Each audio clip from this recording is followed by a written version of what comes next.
Bang the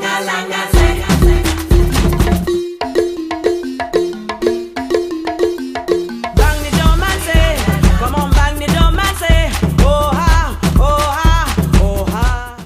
Salut les amis, je reviens avec une nouvelle vidéo et cette fois c'est pour parler un peu du pragmatisme et de l'esprit de compétition chinois. Donc si vous planifiez de venir en Chine, que ce soit pour le travail ou pour y vivre, bah, vous devez savoir que les Chinois sont super pragmatiques et que ils ont un esprit de compétition, mais hors du commun. Je vais revenir sur quelques faits qui m'ont conduite à cette pensée et également quelques lectures d'actualité qui m'ont finalement conforté dans cette pensée que pour vivre en Chine, pour réussir, peu importe ce que vous entreprendrez sur la terre chinoise, il faut avoir un sacré esprit de compétition et un sens exacerbé du pragmatisme. Voilà, parce que c'est un peu comme ça que les Chinois fonctionnent et si vous voulez vous en sortir parmi eux, au milieu d'eux ou alors contre eux, c'est avec ces règles-là que vous devez jouer. Donc voilà, pour parler premièrement de l'esprit de compétition, ça peut se comprendre tout à fait étant donné qu'ils sont 1,3 milliard, comme je m'allais le répéter dans mes vidéos. Donc, il y a de quoi, en fait, si vous ne vous ruez pas dans la compétition, si vous n'avez rien de plus à proposer que les autres, forcément, vous allez être pris dans la mêlée, aspiré dans, voilà, dans cette abondance d'individus. Donc, ce sont les plus rapides, ce sont les plus performants qui s'en sortent. Terrain, comment est-ce qu'on le voit? Ça se voit surtout par déjà une efficacité, mais redondante dans tous les milieux de vie. Je prends juste l'exemple de la gestion simple de l'appartement. S'il y a, je sais pas, des fois il arrive que la machine à laver ait un pépin à 10 heures, il suffit de signaler au manager de l'appart et à midi il vous apporte une nouvelle machine à laver. S'il y a une panne de courant, une panne d'électricité, en fait s'il y a un truc qui ne va pas, vous mentionnez. Dans l'heure qui suit, vous avez un technicien qui est là pour résoudre votre problème. Pour eux, c'est du tac au tac. Tout ce qu'on peut faire tout de suite, on le fait. Il n'y a rien qui est revenu à demain. Et ils ont tellement facilité la chaîne administrative. C'est-à-dire, si vous avez besoin d'un dossier, d'un document à faire signer et qu'il y a toute une chaîne hiérarchique à suivre pour avoir votre signature, avec eux, ça se règle sur WeChat par téléphone. Vous avez juste le OK du prochain. Et voilà, et voilà, et voilà. Et finalement, en 5 minutes, vous avez vos documents signés par une dizaine de personnes. C'est vraiment extra rapide. Pour ça, l'efficacité est rien à redire.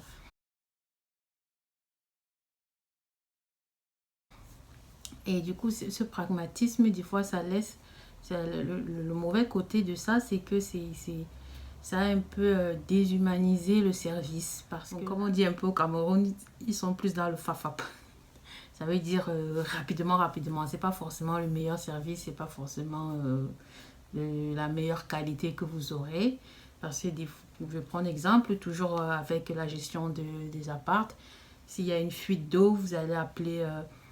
vous allez appeler celui qui s'occupe de la maintenance. Il va venir, il va commencer déjà par trouver quelle est la solution la plus rapide pour colmater cette fuite. Il va prendre même ne serait-ce qu'un scotch, il entoure le tuyau juste pour colmater la fuite. Et après, il s'en va et puis il va revenir peut-être 2, 3, 4 jours plus tard avec le matériel de rechange pour tout refaire et tout. Mais en attendant, ils sont toujours dans... Ok, voilà, on a un problème. Qu'est-ce qu'on fait là, tout de suite, avec les moyens qu'on a présentement pour régler ce problème? Maintenant, ils vont aller par derrière. Une fois qu'ils ont trouvé déjà la solution, la solution la plus rapide et la plus convenable avec les moyens présents, ils vont maintenant aller réfléchir sur, ok, quelle serait la meilleure solution, mais pour eux, c'est vraiment réagir de manière prompte et efficace à court terme et à chaque fois, à chaque étape.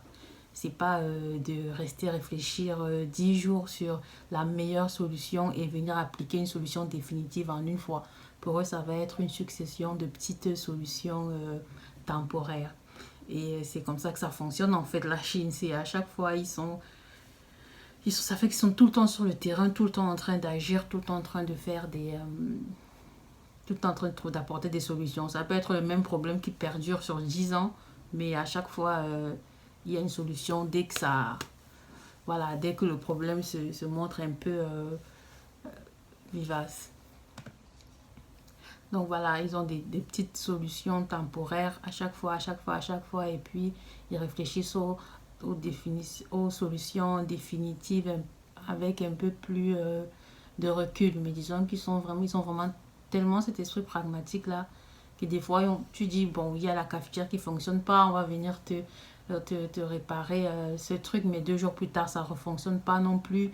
Il faut rappeler et du coup, avant que tu n'aies une nouvelle cafetière ou avant qu'on te la répare définitivement, le gars est venu 5 fois. Mais donc c'est pas toujours bon, le service n'est pas toujours bon, mais le service c'est sûr est rapide et c'est sûr qu'il s'arrange à chaque fois à répondre le plus rapidement possible, à être là le plus rapidement possible, de te rassurer que voilà, ils prennent la situation en main, ils gèrent, même si la gestion est vraiment temporaire, comme vous l'avez compris. Et d'un autre côté, il y a ce manque d'empathie, en fait, parce qu'ils sont pas là vraiment pour... ils sont pas dans le fair play, ouais, tu es arrivé le premier, non, non. Ils sont vraiment dans une compétition où, même s'il y a quelqu'un qui a fait un accident là sur la route, si lui, il doit aller livrer son truc à 10 heures, parce que voilà, c'est à 10 heures qu'il doit livrer, il doit pas avoir 1 minute ou plus de retard, sinon il est hors course, bah il s'en fout, tu vas crever là sur le bord de la route, lui il va livrer son truc. Et c'est comme ça qu'ils réfléchissent encore. Quel est mon intérêt dans ça? S'il y a un accidenté là au milieu de la route, quel est mon intérêt à aller l'aider? Au contraire, moi je perds le temps où je dois être supposé être en train de travailler. Ils n'ont pas trop cette empathie là envers qu'est-ce qui arrive aux voisins, qu'est-ce qui se passe là, pourquoi il est dans... Non. Donc des fois je dis que j'apprécie qu'ils soient souvent enclins à aider des étrangers, mais c'est pas dans tous les cas de figure en fait, parce que bon, souvent c'est plus c'est plus en fait quand il n'a rien à faire, voilà. Donc en fait des fois ils vont t'aider, mais c'est parce qu'il y a un intérêt un peu derrière. Certains, c'est parce qu'ils sont curieux, ils veulent savoir. Par exemple, s'il y a un étranger là qui demande son chemin et tout, celui qui est vraiment à la bourre, il va pas perdre une seconde avec toi. Par contre, celui qui a quelques minutes à brûler, il va se dire, bon, c'est peut-être l'occasion de mettre en pratique les 2 mots d'anglais que j'ai appris à l'école et il va venir t'aider. Donc, à chaque fois, j'ai l'impression qu'il se pose cette question, quel est mon intérêt derrière? S'il n'y a pas d'intérêt pour moi, je ne le fais pas. Donc voilà, et ça retire, ça déshumanise un peu toutes les actions et c'est pareil avec les relations, que ce soit les relations professionnelles et tout. Il n'y a pas d'amitié entre collègues. Non, non, non. Tant qu'on est là au même endroit, ok, on se tolère, chacun fait son mind your business. Et puis, voilà quoi. Après, on se sépare, tu n'as plus un mot. Tu te dis que tu as fait 1 an peut-être à partager le bureau et que vous avez peut-être eu des liens où tu crois que tu comptes, mais en fait non, tu comptes pas du tout. C'est juste que voilà, vous avez partagé l'espace et pendant le temps du partage, ça a duré ce que ça a duré. Mais voilà quoi, que tu retournes dans ton pays, ne te dis pas que ouais, il va demander après toi, il va demander tes nouvelles, non. Tu es parti, c'est fini, on passe au prochain épisode et c'est tout. Euh, Voilà, ils sont éduqués à la compétition, ils sont éduqués au rendement, ils ne sont pas éduqués à chercher à plaire aux voisins ou chercher à être apprécié de X ou de Y. Non, pour eux, c'est voilà, je dois être le premier sur le terrain, je dois être le premier à le faire, je dois répondre de manière prompte, comme ça, je suis sûre de garder la place, d'être toujours dans la compétition, d'être toujours actif et d'être mentionné à chaque fois comme celui à qui il faut faire référence pour tel ou tel problème. Donc pour eux, c'est ça, c'est pas Ils sont pas trop dans les relations humaines de ouais, on va entretenir les bonnes relations. Non, du moment que si ça n'a aucun intérêt derrière, s'il n'y a pas une suite après ça, si c'est pas une ouverture vers quelque chose qui est un intérêt pour eux, bah ils n'en ont rien à faire en fait de ton amitié ou des règles de bonne séance. Non.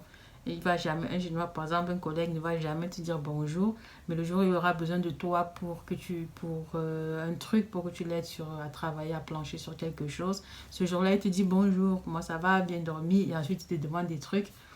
Voilà. Mais autrement, il peut faire un mois là, vous partagez la même pièce et jamais il te dit bonjour, jamais il s'enquiert de ton état de santé. Si tu ne viens pas, des trucs comme ça, non, ils n'en ont rien à foutre.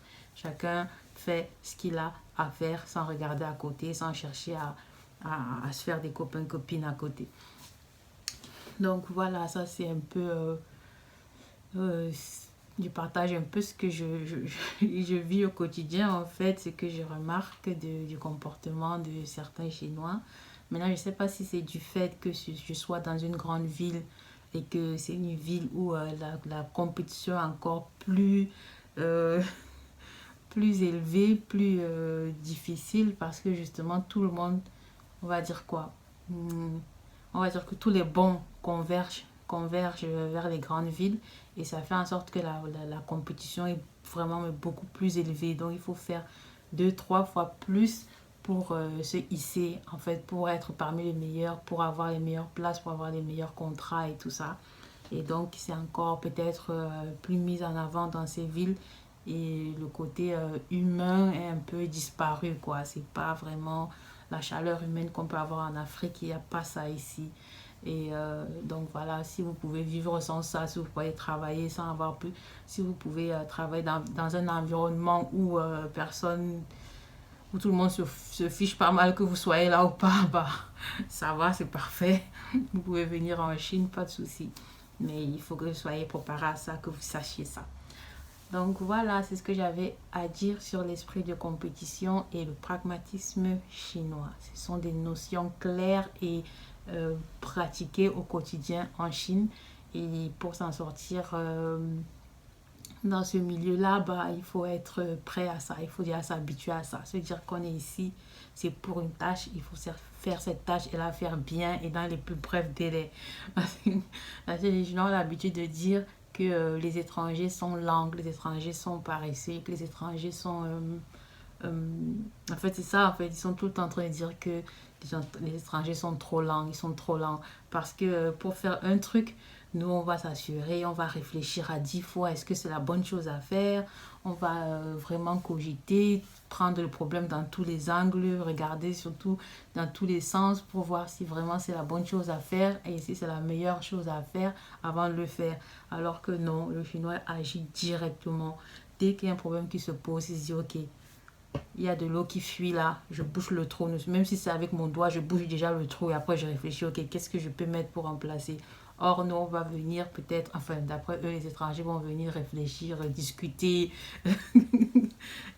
hiérarchiser et puis voilà, d'appliquer la solution qui pour eux semble être la meilleure. Mais pour les Chinois, c'est pas ça. C'est pas ça. S'ils se disent, bon. Dites-moi en commentaire ce que vous pensez, vous, si c'est un système de pensée ou si ce sont des habitudes qui sont nécessaires, impératives, voire même au développement d'une société où on peut se développer sans avoir besoin de travailler comme des robots, sans avoir besoin de coexister vraiment comme des machines pratiquement, parce que là, il n'y a même pas de...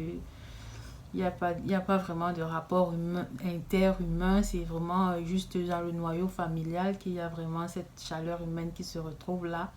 Mais sinon, lorsqu'ils sont à l'extérieur, lorsqu'ils sont dans la population, il n'y a vraiment pas le temps de s'occuper du voisin, de s'occuper d'autrui. Chacun gère sa vie, mais c'est son intérêt d'abord. Il n'y a pas à chercher à savoir qui fait quoi, qui est où, tant que ça n'a aucun intérêt sur ta position à toi, sur ton élévation à toi. Donc c'est comme ça qu'ils fonctionnent un peu les Chinois. Et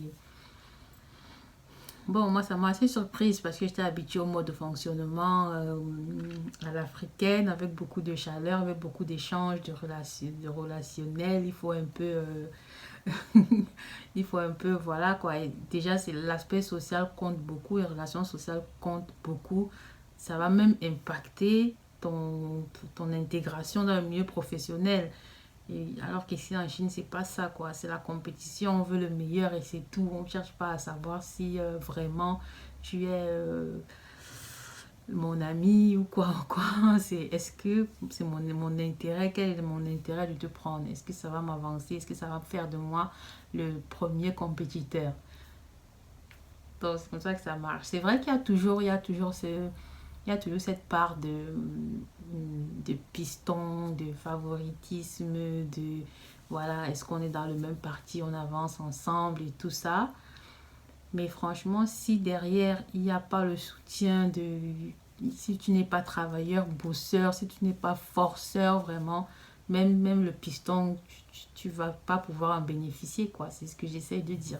C'est vrai, ils sont vraiment dans la compétition H24. Il n'y a pas de sentiment. Ils sont pas là pour dire ouais, on a lié, je me suis lié d'amitié avec toi en premier, ou bien parce que tu es mon ami. Voilà, c'est à toi que je vais donner ça en premier ou pas. Je prends juste le cas ça me fait penser au cas des masques, la vente des masques là. Vous voyez, des masques qu'ils avaient déjà vendus à la France et qui étaient déjà prêts à livrer à la France. Les États-Unis, enfin, un démarcheur américain, je ne sais pas trop si je peux dire si c'est les États-Unis, en tout cas les États-Unis sont venus racheter trois fois le prix ces masques-là qui avaient déjà été vendus pour un autre pays. Donc ils n'étaient pas là en mode ok, les gars sont en train de mourir en France, machin, c'est à eux qu'on va d'abord envoyer les masques. Non, c'est celui qui a posé le plus sur la table, c'est à lui qu'on a envoyé. Donc ils ne sont pas là pour faire ami avec nous, le reste du monde. Ils sont vraiment là pour faire de l'argent. Et voilà quoi. Voilà quoi. Donc, ça c'est un autre exemple. Ça s'est passé là, pareil avec le Canada et tout ça. Donc, c'est au plus offrant. C'est au plus offrant vraiment. Il n'y a pas de sentimentalisme, il n'y a pas d'amitié fraternelle, machin, truc. Non, non, non. Tous les accords qu'on a fait là. S'il n'y a plus si c'est notre intérêt d'abord, si notre intérêt n'est pas dedans, on lâche tout. Donc c'est un peu comme ça qu'ils réfléchissent. Voilà. Donc dites-moi en commentaire ce que vous pensez de cette façon de faire, de cette façon de penser. Et surtout n'hésitez pas, abonnez-vous à la chaîne, likez si vous aimez bien et commentez, ça m'oriente un peu sur ce que je dois faire, sur quel sujet vous aimeriez que je partage avec vous. Et la famille grandit, bientôt des 1000 abonnés. Donc, vivement qu'on y soit. Allez, peace.